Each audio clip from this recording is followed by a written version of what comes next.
ويوم يحشرهم وما يعبدون من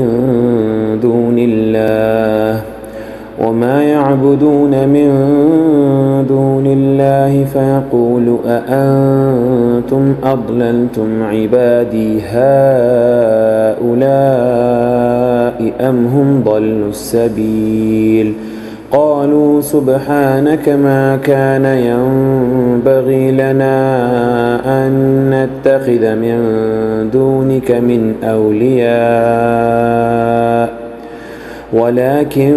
متعتهم وآباءهم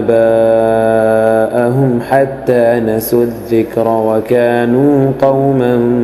بورا فقد كذبوكم بما تقولون فما تستطيعون صرفا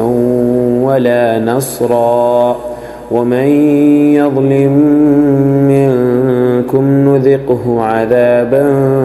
كبيرا وما أرسلنا قبلك من المرسلين إلا إنهم ليأكلون الطعام ويمشون في الأسواق وجعلنا بعضكم لبعض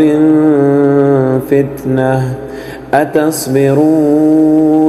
أتصبرون وكان ربك بصيرا.